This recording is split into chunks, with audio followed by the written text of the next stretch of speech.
Alhamdulillah wa syukurillah. Kemarin sudah kita jelaskan beberapa makanan yang dikonsumsi oleh baginda Rasulullah sallallahu alaihi wa ala alihi wasallam, dan masih dalam tema yang sama, beberapa makanan-makanan yang pernah dimakan, yang pernah dikonsumsi oleh baginda Nabi Muhammad sallallahu alaihi wasallam. Kembali kita ingatkan bahwa pertama, makanan yang dikonsumsi Nabi itu adalah makanan-makanan yang penuh manfaat. Kemudian terkadang dalam satu hadis Nabi akan menyebutkan alasan mengapa makan makanan tersebut. Nah, terkadang di dalam beberapa hadis yang lainnya Nabi tidak menyebutkan mengapa alasan Nabi makan makanan tersebut. Dan kemarin ada beberapa hadis yang menyebutkan bahwa Nabi senang makan labu, dan Nabi memberikan alasan di dalam beberapa riwayat. Kata Nabi, labu itu akan menyuplai otak, dan labu itu akan menguatkan akal. Nah, itu diantara alasan baginda Rasulullah sallallahu alaihi wa alihi wasallam makan labu. Jadi biasanya dibuat kuah terlebih dahulu, dan baginda Rasulullah sallallahu alaihi wasallam akan mencari labunya. Jadi senang makan labu dari kuah tersebut. Nah, itu diantara makanan yang dimakan oleh baginda Nabi, dan Nabi menyebutkan alasan mengapa makan makanan tersebut. Nah, di antara yang lain, Nabi memerintahkan untuk makanlah minyak zaitun diminum, dan oleslah di tubuhmu, ya, di antaranya di rambut atau di bagian-bagian lain yang kering. Nabi mengatakan karena zaitun itu adalah minyak yang diambil dari pohon yang berkah. Nah, itu Nabi mengatakan minyak zaitun termasuk salah satu hal yang mendatangkan keberkahan. Kemudian untuk hari ini pembahasan tentang bagaimana baginda Rasulullah SAW juga terkadang mengumpulkan dua makanan sekaligus. Jadi makan dua hal dalam satu waktu, ya, makan dua hal dalam misalnya makanan siang nih, ada dua makanan yang dimakan oleh baginda Rasulullah SAW. Tapi kata para ulama, diantaranya Ibn Qayyim di dalam Tibbun Nabawi mengatakan alasan mengapa Nabi makan ini dan kemudian makan ini dalam satu waktu, karena biasanya makanan yang pertama itu punya khasiat dingin, makanan yang kedua punya khasiat panas, atau kebalikannya, yang pertama panas, yang kedua dingin, sehingga jika masuk ke dalam perut dia akan seimbang. Nah, ini alasan Nabi makan dua makanan dalam satu waktu. Nah, contohnya apa? Abdullah bin Ja'far radhiyallahu taala anhu meriwayatkan, dia mengatakan, aku melihat Nabi makan kitha birrutab. Kitha ini jenis timun, cuma bentuknya ada gerigi-geriginya tuh. Kayak belimbing. Belimbing kan terlalu besar, ya. Ada apa? Ada kayak bintangnya tuh. Nah, kalau ini kayak mirip pare itu. Ya, jadi dia panjang, rasanya seperti timun, dan dari sisi panjang dia lebih panjang daripada timun biasa. Tapi dia jenis timun namanya kitha, dijual di Arab, mungkin di tempat kita ada, cuma tidak tahu nama persisnya apa. Yang penting dia termasuk jenis timun dan rasanya persis seperti timun, bukan seperti pare yang pahit. Dia rasanya seperti timun, bentuk mirip timun, tapi ada kayak geriginya seperti pare. Hah?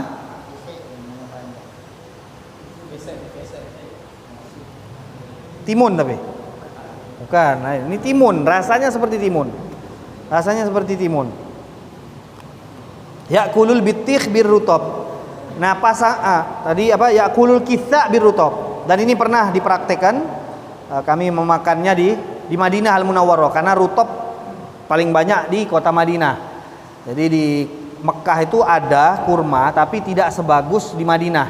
Makanya kebanyakan orang Mekah itu dari zaman Nabi, mereka itu punya pencaharian, kebanyakan berdagang. kebanyakan berdagang. Makanya kita lihat kadang-kadang mereka ngutus berapa orang untuk mengantarkan dagangan mereka ke negeri Syam. Dan kemudian nanti orang ini akan kembali dengan membawa dagangan dari negeri Syam. Nah, setelah dijual laku nanti membawa dagangan dari negeri Syam. Jadi mereka mewakilkan ke beberapa orang. Nah, ini perdagangan yang ada di kota Mekah. Sedangkan di Madinah dari zaman Nabi itu memang terkenal dengan kebun, pertanian. Nah, kebanyakan mereka menanam kurma. Nah, kurma ini tidak bisa berbuah bagus kecuali di tempat yang panasnya memenuhi syarat. Karena di Madinah itu ada 1 bulan di mana anginnya itu sangat panas. Nah, angin ini yang membuat pembentukan buah kurma ini semakin bagus. Jadi memang memerlukan angin panas ini. Subhanallah, memang kultur di tempat mereka, cuaca di tempat mereka itu membuat kurma itu rasanya menjadi lebih enak dibandingkan dari tempat-tempat lain. Nah, jadi misalkan ada kurma ajwa, banyak ajwa ditanam di Irak, ditanam di Libya, misalkan di negara-negara Arab lainnya, tapi tidak seenak ajwa yang ada di kota Madinah. Nah, jadi di kota Madinah ini ada beberapa buah yang memang di sana lebih enak. Nah, di antaranya kurma.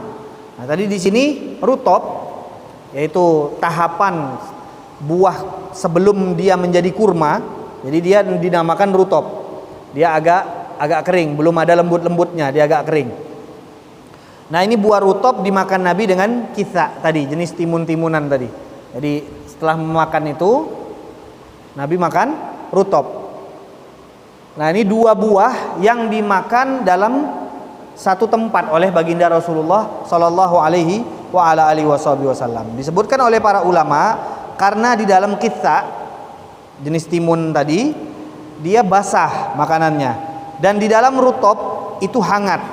Kalau keduanya digabungkan maka akan berefek imbang. Nah, jadi dimakan oleh Rasulullah Sallallahu Alaihi Wasallam.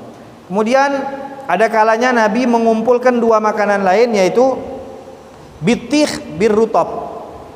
Bitih ini bukan yang seperti semangka yang ada di tempat kita, yang warna merah atau yang ada warna ya kuning. Tapi bitih yang dimasuk di sini, kata para ulama, bitih yang dimasuk adalah khirbis. Khirbis ini belewa. Tahu belewa yang warnanya kuning.